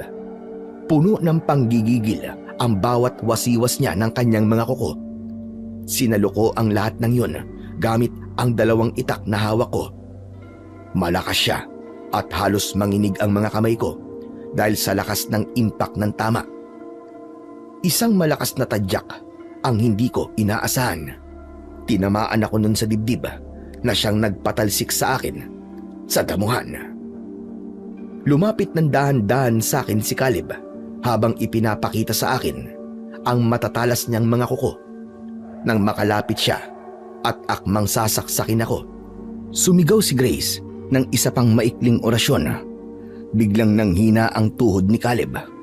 Nawalan siya ng balanse at bumagsak siya padapa sa lupa. Nawala bigla ang mayabang na ngisi niya. Agad naman akong tumayo at lumapit sa kanya. Para sa pamilya ko. Para sa lahat ng ipinahamak mo. Nang sandaling yon ay hindi na ako nag-aksaya ng oras. Itinaas ko sa ere ang aking matalas na itak. Pagtingala ni Caleb, nakita ko ang matinding takot sa mga mata niya. May konsensya pa ako ng mga oras na yon, pero hindi sapat para maawa ko sa kanya. Tinaga ko ng ubod lakas ang leeg niya. Sumirit ang dugo niya at binasa ang lupa. Hanggang sa namatay siya kagad. Tahimik ang buong arena nang matapos ang laban. Nakanganga silang lahat. Wala ni isang pumalakpak. Hindi sila makapaniwala na napatay ng isang antingerong walang agimat ang isa sa magaling nilang mandirigma. Nagsalita ang kanilang leader. Iniutos niya na ibalik na kami sa selda. Agad ko namang nilapitan si Grace. Tumakas na tayo. Kaya mo ba? Tumango si Grace. Bago pa makalapit ng tuluyan ang mga aswang nakukuha sa amin, ay nauna na kaming nakalapit sa pinto ng ginawa nilang arena. Pero paglabas namin, agad kaming sinalubong ng mga tauang aswang. Na-corner kami kagad. Dalawa sa mga ito, inabot si Grace. Hinawakan nito ng maigpit ang buhok ng asawa ko at itinutok ang kuko sa leeg niya. Donald! Donald! Wag! Wag niyong sasaktan ang asawa ko. Sasama na kami. Babalik na kami sa selda. Wag niyo siyang galawin. Sa gitna ng tensyon, itinaas ng leader ang kanyang kamay. Isang senyales para sa pinal na eksekusyon. Gusto niyang ipapatay kami sa kanyang mga tauhan. Akmang susugod na ang mga aswang na nakapalibot sa amin. Pero isang VIP ang biglang sumigaw at pinigilan ang kanilang balak. Nagprotesta sila at iginiit ang rules of the game. Gusto pa raw nilang makita kung hanggang saan ang itatagal ng swerte namin. Para sa mga halimaw na to, kami ang naging pinakamahalagang manok nila. Dahil sa kagustuhan ng mga kliyente nila, napilitang bawiin ng pinuno ang kanyang utos. Masama man ang loob niya dahil sa galit at pagkapahiya, wala siyang nagawa kundi sundin ang kagustuhan ng mas nakararami. Imbis na patayin, ay ibinalik kami sa kulungan. Pero maya-maya ay nagkaroon ng panibagong laro. Inilabas ang dalawang lalaki mula sa kabilang kulungan. May isa pang labanang magaganap. Pero kakaiba din ang ipinakitang tapang ng dalawa. Nang magsimula ang laban, buong giting nilang hinarap ang mga aswang. Magaling din silang makipaglaban at determinadong mabuhay. Parehas silang gigil na gigil hanggang sa pagtatapos ng laban. Napatay nila ang mga kalaban. Nagtagumpay sila katulad namin. Napangiti ako. May pag-asa pa tayo, Grace. May pag-asa pa. Magigiba natin ang impyernong to. Tama ka. Mukhang may mga makakatulong na tayo. Tama. At may dahilan na tayo ngayon para mabuhay. Hindi lang para sa atin, kundi para sa lahat ng mga biyag dito. Mag-iipon tayo ng lakas. Yung mga orasyon mo, yun ang alas natin. At ako, gagamitin ko ang lakas ko para makalaban tayo. Mas magiging madali sana to kung nasa atin lang ang ating mga medalyon. Kaya nga saan kaya to inilagay ng hayop na kalib na yun? Baka itinapon na niya. O kaya itinago. Pero hayaan mo na. Hindi talaga siguro itinadhana na magamit natin ang kapangyarihan nandito. Pero naniniwala ako na may paraan ng Diyos para iligtas tayo dito. Tama ka. Kaya konting tiis lang. Manalig tayo sa kanya. Kailangan natin makausap ang ibang bihag. Lalo na yung dalawang yon. Mukhang kakaiba din ang kanilang lakas at galing sa pakikipaglaban. Oo, sige. Gagawa ako ng paraan para makausap sila. Mainam na magkampihan tayo. Biglang naputol ang usapan namin nang makitang kinakaladkad na ang dalawang lalaki. Pero nagulat kami mag-asawa nang sa mismong selda namin sila ipinasok. Nagkatinginan kami ni Grace. Nanigas kami sa kinatatayuan namin dahil sa bilis ng pangyayari. Hindi namin akalain na ang plano naming pakikipag-usap sa mga ito ay mangyayari ng ganun kabilis at kadali. Mismong ang mga aswang na ang gumawa ng paraan para paglapitin kaming apat. Hindi ko alam kung ano ang plano nila, pero paborito sa aming mga bihag. Tahimik ang buong selda matapos itong isarang muli ng mga aswang. Ang dalawang lalaki ay nakilala naming sina Elias at Simon. Pareha silang duguan at may mga sugat. Bagamat bugbog, bakas sa kanilang mga mata ang tindi ng karanasan sa pakikipaglaban. Samantala, sa gitna ng kadiliman, nagsimulang magsalaysay ang dalawa sa nakalap nilang usapan kanina na hindi lang kami basta-basta pinagsama-sama sa kulungan. Ang plano ng leader at ng mga VIP ay ilaban kaming apat sa pinakamalakas at pinakamalalaking aswang na kakampi nila. Isang grand match bago ang finale ng laro. Mga wala talaga silang konsensya. Ginawa talaga tayong hayop at laruan nila. Kaya nga eh. Pero ang tanong, kakayanin ba natin ang apat na yon? Kaya natin. Ngayong apat na tayo, mas malakas na ang depensa natin. Ayon kay Elias at Simon, sila ay mga dating manunugis ng aswang na napadpad lang sa lugar na ito matapos silang matrap sa isang engkwentro. Halos 1 linggo na rin silang biyag. Kaya naman, kabisado na nila ang ilang patakaran at ang maruming sistema ng mga aswang. Kaya naman pala ganun na lang ang giting nyo sa arena kanina. Hindi lang kayo basta biyag. Mga eksperto pala kayo sa pagpuksa sa mga halimaw na yan. Kung mga manunugis kayo, at alam nilang mga antingerong manunugis din kami, baka tama nga kayo.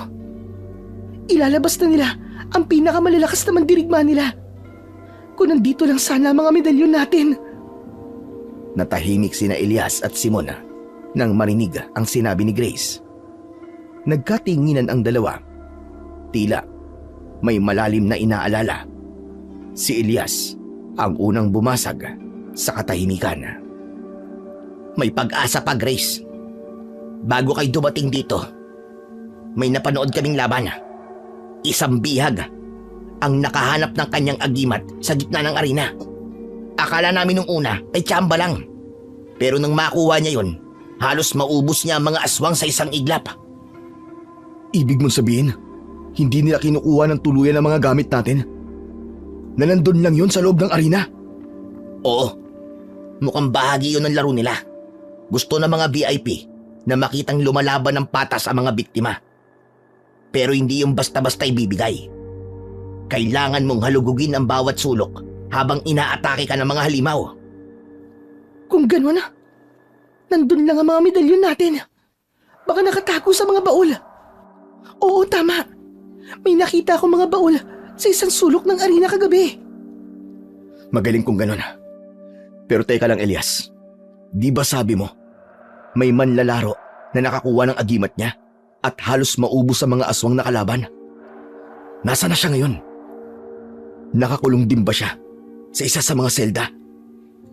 Hindi. Yun nga ang pinagtataka namin eh. Pagkatapos ng laro niya, hindi na namin siya nakita. Kinaladkad siya ng mga aswang palayo sa lugar na to. Hindi ko alam kung anong ginawa sa kanya. Pero baka pinalaya na o kaya pinatay. Sana nga pinalaya na lang siya. Pero mahirap kasi pagkatiwalaan ng mga halimaw na yan. Hindi tayo pwede magpakampante. Basta, naniniwala ako na baka pinatay na siya. Tama ka, mga traidor sila. Parang mga ahas na nanunuklaw, kaya kailangan natin mag-ingat. Kaya bukas, hindi lang tayo basta lalaban para manalo sa laro nila. Lalaban tayo para makatakas. Elias, Simon, kung makuha niyo ang mga armas niyo at makuha ni Grace ang mga medalyon namin, huwag nating hintayin na palayain tayo ng pinuno. Tatakas na tayo. Tama, tatakas tayo. Sandali lang. Kung tatakas tayo, paano naman yung ibang mga bihag? Paano yung mga nakakulong sa ibang mga selda? Hahayaan na lang ba natin sila? Kung magagawa natin patumbay ng mga kampyon nila, gagawa tayo ng gulo. Yun na magiging hudyat para sa ibang biyag na lumaban din. Ano? Gagawa tayo ng gulo. Oo, Grace. Isang malaking gulo ang kailangan nating gawin para makalusot ang lahat. Ba? Teka. Mapanganib ang plano mo, Donald. Pero kung yun lang talaga ang tanging paraan para mailigtas ang lahat, sige, puwapayag ako. Kung ganun, salamat, Elias. Siya nga pala, Grace. Sa laban, kami na ang bahala sa mga aswang, ha? Ang gawin mo habang nakikipaglaban kami, hanapin mo mga gamit natin. Paano ko nga pala mahahanap yun sa gitna ng gulo? Huwag mong alalahanin ang mga kalaban natin. Sisiguraduhin naming hindi sila makakalapit sa'yo. Basta mag-focus ka lang sa pagganap. Gamitin mo ang talas ng iyong pakiramdam. Sige, gagawin ko ang lahat para mahanap ang mga yon. Basta mangako kayong tatlo na hindi kayo magpapabaya. Huwag kayo magpapatalo sa kanila. Tumango kaming tatlo, nina Elias at Simon bilang tugon. Samantala, sa paglipas ng mga sandali, unti-unti kaming binalot ng katahimikan at maya-maya pa, lahat kami nakaramdam na ng kapaguran at antok. Sina Elias at Simon sumandal na sa kahoy na selda at si Grace naman ay dumantay sa aking balikat. Sige na, matulog na muna tayong lahat. Kailangan natin ng pahinga. Tsak na bukas na ng gabi ang laban natin. Humanda sila dahil tatapusin na natin ang kasamaan nila. Magiging malaya na tayo. Ipinikit ko na ang aking mga mata habang hawak ang kamay ng asawa ko. Kinabukasan, ginising nila kami. Binuksan nila ang aming selda at agad kaming kinaladkad patungo sa arena. Paglabas namin, sumalubong sa amin ang mga muka ng mga VIP. Sagara ng kanilang mga kasuotan, mukha silang mga kagalang-galang na tao. Pero alam naming sa loob nila ay masahol pa sila sa mga halimaw. Mas marami sila ngayon at mas malakas ang kanilang mga hiyawan. Hindi namin inaasahan yon, lalo na at ang alam namin ay mamayang gabi pa ang laban. Ilang sandali pa, tumayo ang pinuno ng mga aswang at itinaas ang kanyang mga kamay para patahimikin ang lahat. Anunsyo niya, magsisimula na ang laro. Ipinaliwanag niya ang mga patakaran at may isang bahagi siyang nabanggit na nagbigay sa amin ng pag-asa. 3 higanting aswang ang itatapat sa amin. Kapag natalo namin ang mga to, haharap kami sa isang huling laban kung saan ay kailangan naming matalo ang pinakamalakas daw nilang mandirigma. Malaking halaga ng pera at kalayaan ang aming magiging premyo kapag nagtagumpay kami. Nagkatinginan kaming 4. Ito na ang pagkakataong hinihintay namin. Maya-maya pa ay pumasok na ang 3 higanting aswang. Hindi sila tulad ni Caleb. Sila ay balot ng maitim na balahibo at mukhang matigas ang kanilang mga katawan. Mas nakakatakot sila. Mas mahaba at matalas ang kanilang mga kuko. Grace, ang plano ha? Oo, sige, akong bahala. Gagawin ko kung ano na pag-usapan natin. Hanggang sa nagsimula na ang bakbakan. Isang aswang ang agad na sumugod sa akin at iwinasiwas ang kanyang dambuhalang kamay. Mabilis ko namang itinaas ang nakuha kong makapal na tubo para sanggain ang atake. Muntik na akong mapaluhod sa tindi ng impak. Ramdam ko ang panginginig ng aking mga braso sa bigat ng puwersa ng halimaw. Habang abala kaming 3 ni na Elias at Simon sa pakikipagpambuno sa gitna, sinamantala naman ni Grace ang pagkakataon. Mabilis siyang kumalas at tumakbo patungo sa gilid ng arena kung saan nakahanay ang mga luma at maduming baul. Mula sa aking kinalalagyan, nakita ko si Grace na mabilis at desperadong naghahanap. Sa gitna ng tumitinding kaguluhan, nakita naming may nahablot si Grace mula sa ilalim ng mga kalawanging armas. Isang kumikinang na itim na patalim. Kahit malayo, agad yung nakita ni Elias. Nanlaki ang kanyang mga mata at tila nabuhayan ng loob. Grace! Akin yan! Yan ang punyal na gawa sa itim na bulalakaw! Tumakbo palapit si Elias at mabilis na kinuha ang punyal kay Grace. Sa sandaling dumampi ang kanyang palad sa hawakan ng punyal, biglang nag-iba ang kanyang kilos. Ang bawat galaw niya ay naging mas pulido at mas mabilis. Hindi na nag-aksaya ng oras si Elias. Sinugod niya ang pinakamalapit na aswang at buong lakas na sinaksak ito sa binti.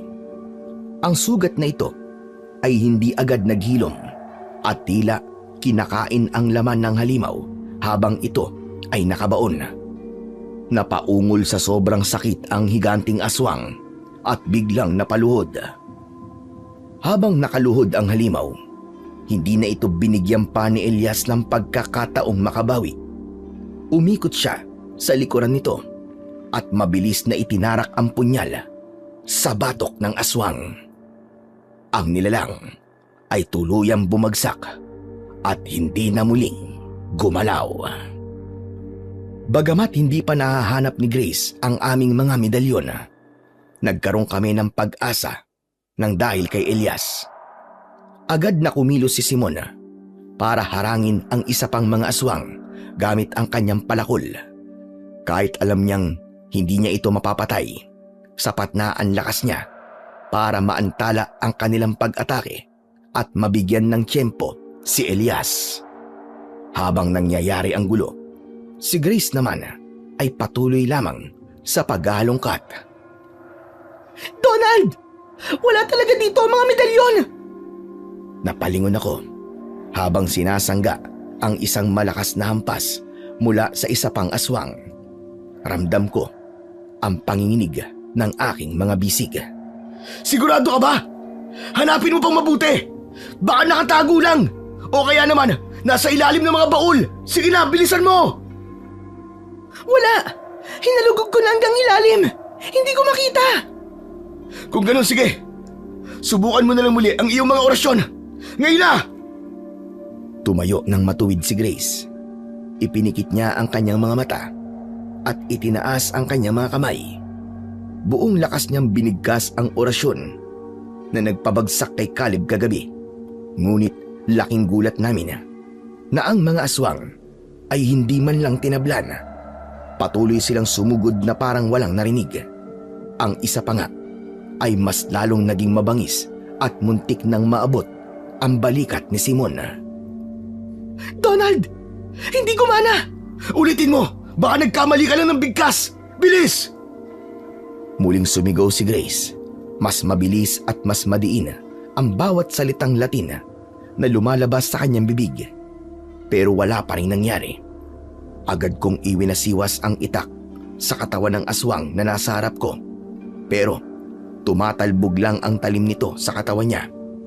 Ang tanging sandata na may talagang epekto ay ang punyal ni Elias. Elias! Ikaw lang ang may kayang tumapos sa kanila! Hindi na nagsalita pa si Elias, pero tumango ng madiin. Hinawakan niya ng maigpit ang punyal na gawa sa itim na bulalakaw. Sumugod ang pangalawang aswang. May hawak itong malalaking kadena. Mabilis akong humarang sa harap ni Grace at si Simon naman ay pumwesto sa gilid. Agad niyang ibinato ang palakol dito. Tumigil ang halimaw at napalingon kay Simon. Dahil dito, naudlot ang pag-atake ng halimaw. Elias! Ngayon na! Mabilis na tumakbo si Elias at sinalubong ang aswang. Nang makalapit ay buong lakas niyang isinaksak ang punyal sa tagiliran nito. Agad na bumuga ng maitim na usok ang nasugatan nitong katawan. Umungol ang aswang sa sakit at tulad ng nauna, nawalan ito ng balanse. Mabilis na hinawakan ni Elias ang ulo at ginilitan ito sa leeg. Isang huling hagok ang narinig namin bago tuluyang bumagsak ang pangalawang kalaban. Samantala, hinarap ko ang huling aswang Kasama ko si Simon. Sabay naming sinugod ito at hinarang. Iwinasiwas ko ang itak sa mukha niya. Kahit hindi nagkakasugat, naging epektibo ito para mapaatras ang aswang patungo sa direksyon ni Elias. Elias! Isa na lang! Sa isang mabilis na senyasan, halos magkasabay naming nahawakan ang magkabilaang braso ng halimaw. Ginamit ko ang buong bigat ng aking katawan para maipit ang kanang braso nito, habang si Simon naman ay buong lakas na pinigilan ang kaliwang braso. Doon na bumuelo si Elias. Hindi na siya nag-aksaya kahit isang segundo. Lumundag siya ng mataas at pagbaba niya, itinarak niya ang punyal sa mismong dibdib ng aswang. Agad na bumuga ang napakakapal na usok mula sa sugat, kasabay ng isang nakakangilong hiyaw ng aswang. Tapos ka na! Hayop ka! Binunot ni Elias ang punyal at mabilis na lumayo. Ang dambuhalang aswang naman ay dahan-dahang napaluhod, habang ang itim na usok ay patuloy na binabalot ang kanyang buong katawan. Ilang sandali pa, tuluyan na itong humandusay at hindi na muling gumalaw. Hingal na hingal kaming tatlo ni na Elias at Simon na nakatayo sa gitna ng arena, habang ang asawa kong si Grace naman ay mabilis na lumapit sa aming tabi. 3 higanting aswang ang nakabulagta sa paligid namin. Lahat ay patay dahil sa galing ni Elias at ng kanyang sandata. Gayon din, ang tagumpay na yon ay nakamit namin dahil sa aming pagtutulungan. Grace, ayos ka lang? Ikaw, Simon, Elias. Ayos lang ako. Ayos. Nagtagumpay tayo. Huwag muna tayo magdiwang. 3 pa lang ang napatay natin. May isa pang natitira. At sigurado kong yun ang pinakamatindi sa lahat. Tumingin kami sa pinuno nila. Nawala ang hiyawan ng mga VIP at napalitan ito ng isang nakabibinging katahimikan. Lahat sila ay nakatingin sa amin, naghihintay sa huling yugto ng madugong laro. Alam naming hindi pa tapos ang laban at mas malaking panganib pa ang naghihintay sa amin. Samantala, matapos ang labanang yon, ay hindi na kami binigyan ng oras para magpahinga. Pumasok kagad ang sinasabi nilang pinakamalakas nilang mandirigma. Pero laking gulat namin nang mapansing hindi ito katulad ng mga naunang aswang. Isa itong matandang lalaki na naglalakad ng nakayuko. May mahaba siyang puting balbas na abot hanggang dibdib. Payat siya at gulagulanit ang suot. Pag-angat ng mukha niya, natigilan kami ni Grace. Kilala namin ang taong yon. Si Master Gardo, ang taong inakala naming matagal nang patay. Hindi pa man namin nababawi ang aming pagkagulat, ay biglang itinuro siya ni Elias. Teka, siya yung lalaking kinikwento ko sa inyo. Siya yung muntik nang umubos ng mga aswang dito. Talaga? Pero bakit ganyan? Bakit nasa panig siya ng kalaban? Saka, parang wala siya sa sarili. Tama ka, Donald. Wala nga siya sa tamang wisyo. May nakikita akong maitim na usok na nakapalibot sa buo niyang katawan. Kontrolado siya ng ating mga kaaway. Nag-uusap pa lang kami, ay bigla nang sumugod si Master Gardo. Mabilis ang kanyang mga galaw. Hawak niya ang isang mahabang tungkod at inihampas ito sa amin. Umiwas lang kami ni Grace. Hindi namin magawang labanan siya dahil ayaw naming saktan ang aming guro. Pero seryoso si Master Gardo. Gusto niya kaming patayin. Kaming mag-asawa ang puntirya niya. Umatras kami ng umatras hanggang sa maapakan ni Grace ang isang madulas na bahagi. Nadulas siya at bumagsak. Napasigaw siya at napahawak sa kanyang tiyan dahil sa naramdamang biglang sakit. Nang makita ni Master Gardo na nasasaktan si Grace, bigla siyang natigilan. Napansin ni Grace ang pagbabago sa reaksyon ng aming guro at nagsimula agad siyang umusal ng isang panalangin habang hindi pa humuhupa ang sakit na kanyang naramdaman. Inusal niya ang dasal na itinuro sa kanya mismo ni Master Gardo noon. Pagkatapos bigkasin ito, nawala daw ang maitim na usok, sabi ni Grace. Biglang lumaylay ang balikat ng matanda. Napahawak siya sa kanyang sentido. Grace? Donald? Ano ito? Ano nangyayari? Bakit kayo nandito? Paos ang boses ni Master at bakas ang labis na kalituhan sa kanyang muka. Agad siyang nilapitan ni Elias habang bitbit pa rin ang madugong punyal. Mabuti naman po at nagising na kayo. Alam niyo bang kinontrol kayo ng mga aswang gamit ang itim na maika? Gusto nilang paglabanin tayo para maging katuwaan nila. Ano ka mo? Nagawa nila akong gamitin para sa kanilang kasamaan. Nasakop nila ako. Opo, Master. Kung gano'n ay humanda kayo, pagsisisihan ng mga aswang na yan ang ginawa nila sa akin at sa inyo.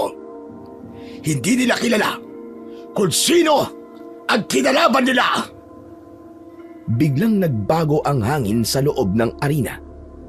Kahit payat ang katawan at gulagulanit ang suot ni Master Gardo, tumayo siya ng tuwid at itinaas ang kanyang kanang kamay.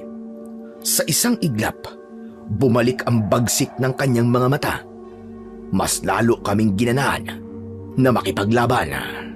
Samantala, hindi na naghintay ang pinunong gabunan. Nag-utos siya sa kanyang mga tauhan na sugurin kami ng sabay-sabay. Pero huli na sila. Gamit ang tungkod ni Master Gardo, hinampas ni Master Gardo ang lupa ng arena at isang malakas na enerhiya ang nagpatalsik sa mga unang aswang na lumapit. Dahil dito ay natakot ang mga VIP. Nagkanya-kanya sila ng pulasan palabas para iligtas ang kanilang mga sarili. Naiwan naman ang pinuno at ang kanyang mga tauhang aswang. Ngayon na! Sugod! Sumugod kaming apat ni na Master Gardo, Elias at Simon. Kinalaban namin ang mga sumugod ding mga aswang.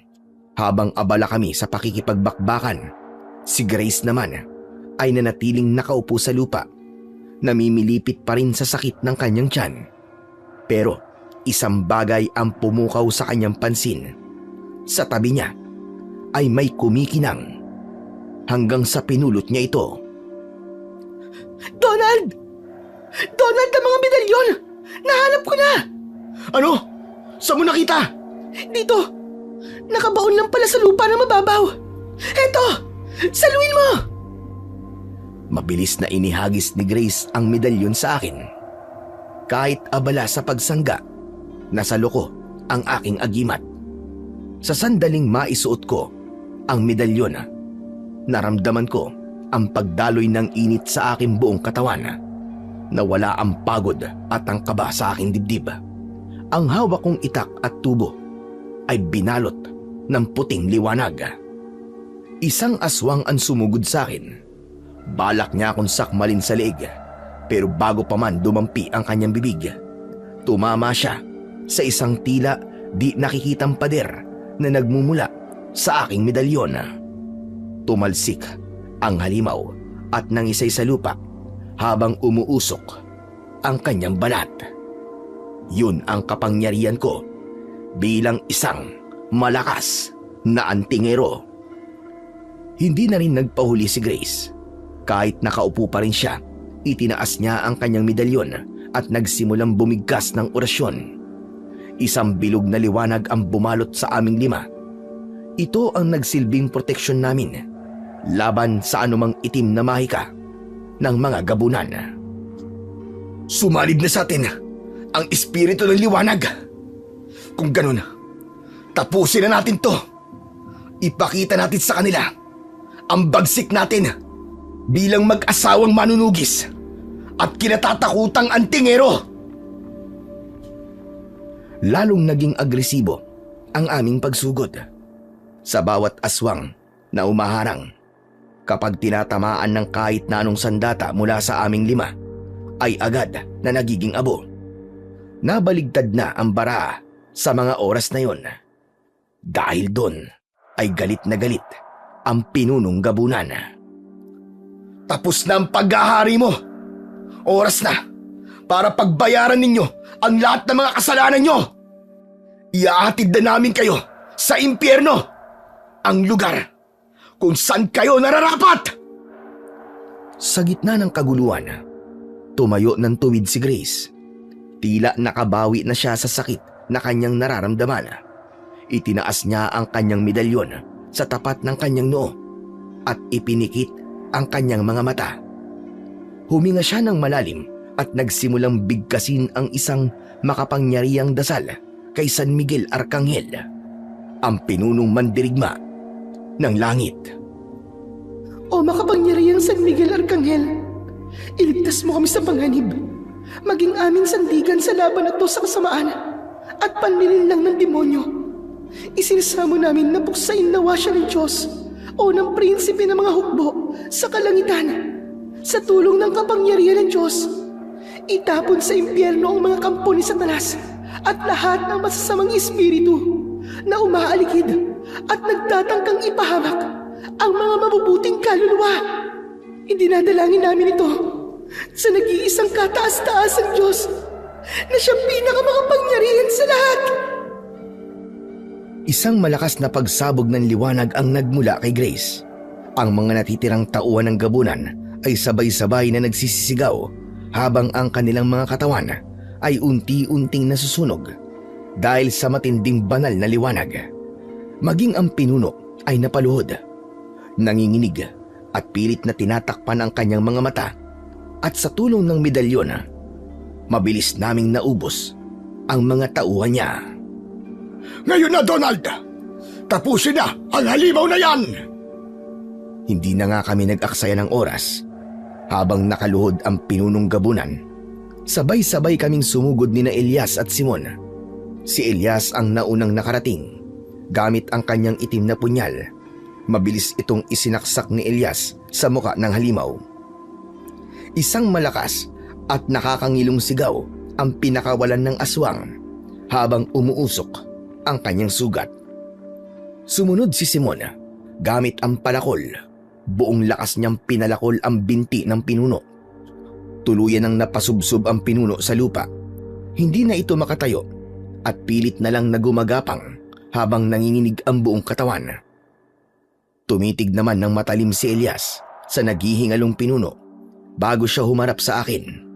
Inilayo niya ang kanyang punyal at tumabi para bigyan ako ng daan. Donald, sa'yo na ang huling tira. Ipinapaubaya ko na sa'yo ang pagtapos sa demonyong to. Tumango ako at humakbang palapit.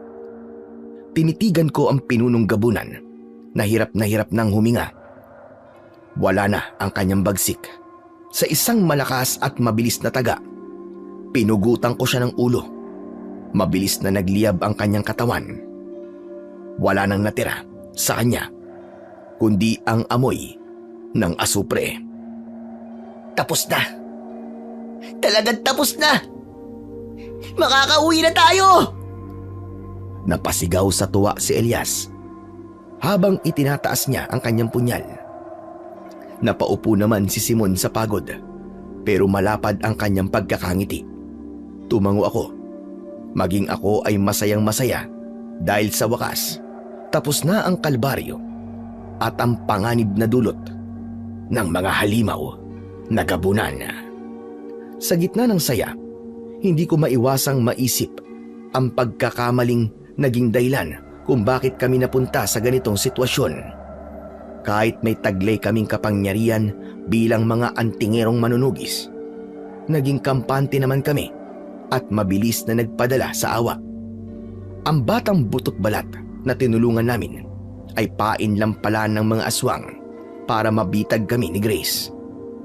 Ang sobrang emosyon ay isang kahinaan. Natutunan kong hindi lahat ng mukhang biktima ay dapat pagkatiwalaan. Samantala, dahan-dahan akong naglakad at nilapitan ang asawa ko. Ayos ka na ba? Kumusta ang pakiramdam mo? Ayos na ako. Huwag ka mag-alala. Mukhang ayos din naman ang anak natin. Salamat sa Diyos. Hindi niya tayo pinabayaan. Nang masiguro namin na ligtas na ang paligid, pumunta kami sa kulungan. Sinira ang mga kandado at pinakawalan lahat ng mga biyag. Nagtagumpay kami. Kasama si Master Gardo. Naglakad kami palabas sa gubat na yon. Paglabas namin sa bukana ng gubat, doon na kami naghiwa-hiwalay. Si Master Gardo ay nagpasyang bumalik sa kanyang pamilya. Ganon din sina Simon at Elias. Kami naman ni Grace ay nagpasyang umuwi na muna. Saka na namin babalikan ang aming owner-type jeep.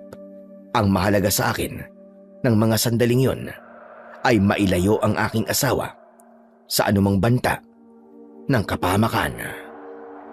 Nang makarating kami sa bahay, doon ako lubos na naging masaya. Tapos na talaga. Totoong malaya na kami. Matapos ang madugong gabing yon, pinili naming manahimik muna ni Grace upang maghilom ang aming mga sugat. Hindi lang sa katawan, kundi pati ang aming mga isipan. Hindi naging madali ang bumalik sa normal, lalo na't kapag may mga kaluskos sa gabi. Para bang naaalala namin yung mga nangyari at bumabalik-balik sa isip namin ang itsura ng mga gabunan. Ngunit sa tulong ng panalangin, unti-unti naming nahanap ang aming kapayapaan. Ilang buwan ang lumipas, nanganak si Grace ng isang malusog na sanggol na lalaki at pinangalanan namin na Miguel. Hango sa isa sa mga arkanghel na nagligtas sa amin.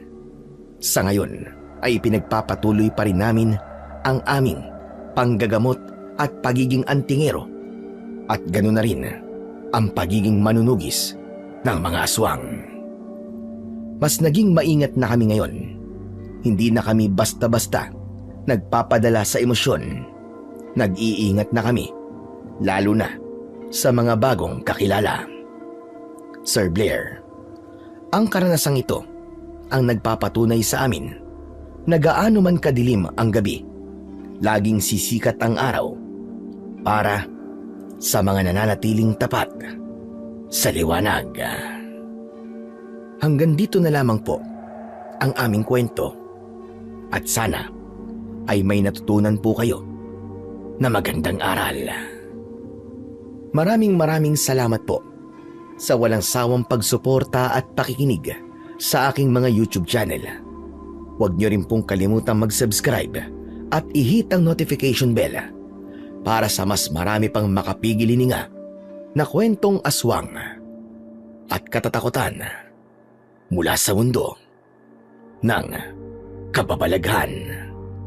Hanggang sa muli po at pagpalain kayong lahat ng ating dakilang Diyos na siyang pinakamakapangyarihan sa lahat.